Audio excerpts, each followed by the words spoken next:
আসসালামু আলাইকুম রাহমাতুল্লাহ। 5টি সময়ে আল্লাহ আসমানের দরজা খুলে দেন, যা চাইবেন তাই আল্লাহ কবুল করবেন। আল্লাহ তাআলা মানুষকে সৃষ্টি করেছেন এবং তাদেরকে আদেশ করেছেন আল্লাহর কাছে প্রার্থনা করার জন্য। বান্দা যে কোনো সময় আল্লাহর কাছে যে কোনো জিনিস চাইতে পারে। আল্লাহ তাআলা নিজেই বলেছেন, তোমরা আমাকে ডাকো, আমি তোমাদের ডাকে সাড়া দেব। এমনকি আমল আছে যার দ্বারা সরাসরি আসমানের দরজা খুলে যায়। নিম্নে তা উল্লেখ করা হলো। 1 নম্বরে গভীর রজনীতে পুরো দুনিয়া যখন ঘুমের ঘোরে হারিয়ে যায়, ঠিক সে সময় কোনো বান্দা উঠে আর আল্লাহকে ডাকে, তার জন্য আসমানের দরজা খুলে যায়। আব্দুল্লাহ ইবনে মাসউদ রাদিয়াল্লাহু থেকে বর্ণিত, রাসূল সাল্লাল্লাহু আলাইহি সাল্লাম বলেছেন, যখন রাতের শেষ তৃতীয়াংশ অবশিষ্ট থাকে, আসমানের দরজা খুলে দেওয়া হয়। আমাদের রব ঘোষণা করতে থাকেন, আমার কাছে প্রার্থনা করবে কে, আমি তার প্রার্থনা কবুল করব।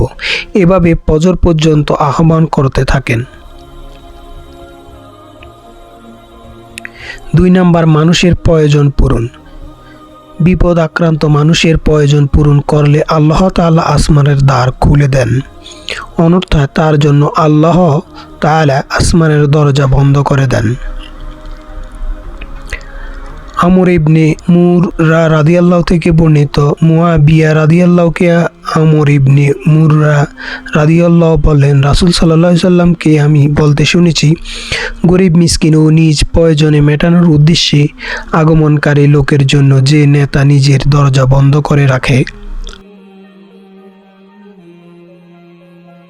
এই ধরনের লোকের দরিদ্র, অভাব ও প্রয়োজনের সময় আল্লাহ তাআলা আকাশের দরজা বন্ধ করে রাখবেন। মুয়াবিয়া রাদিয়াল্লাহু এই কথা শোনার পর থেকেই এক লোককে মানুষের প্রয়োজন মেটানোর উদ্দেশ্যে নিযুক্ত করেন।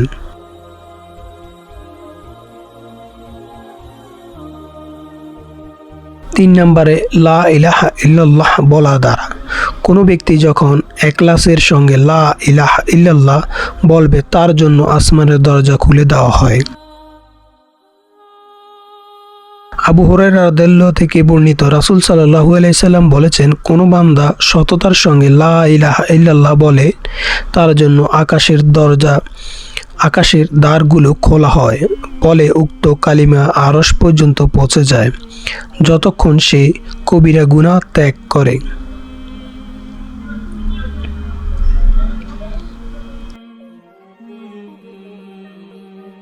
4 নম্বরে, নামাজের জন্য অপেক্ষা করা। যে ব্যক্তি নামাজের জন্য অপেক্ষারত থাকবে, তার জন্য আল্লাহ তাআলা আসমানের দরজা খুলে দেন। আব্দুল্লাহ বিন আমর রাদিয়াল্লাহু বলেন, আমরা রাসূল সাল্লাল্লাহু আলাইহি সাল্লামের সঙ্গে মাগরিবের নামাজ পড়লাম। তারপর যারা চলে যাওয়ার চলে গেলেন এবং যারা থেকে যাওয়ার থেকে গেলেন।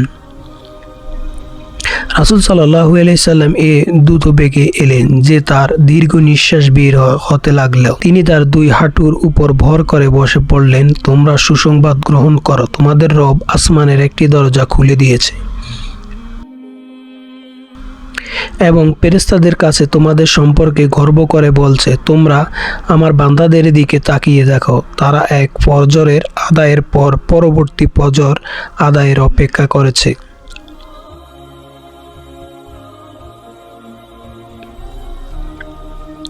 5 নম্বর, আজানের সময়। আজানের মুহূর্ত যুদ্ধের ময়দানে শারীরত অবস্থায় আল্লাহ তাআলা তার বান্দার জন্য আসমানের দরজা খুলে দেন। সাহাল ইবনু সাআদ রাদিয়াল্লাহু থেকে বর্ণিত, 2টি মুহূর্তে এরূপ আছে যে সময় আসমানের দরজা খোলা হয় এবং ওই 2 মুহূর্তে প্রার্থনাকারীর প্রার্থনা কদাচিৎ ফেরত দেওয়া হয়। নামাজের আজানের মুহূর্ত এবং আল্লাহর পথে জিহাদের কাতার ঠিক করার মুহূর্ত।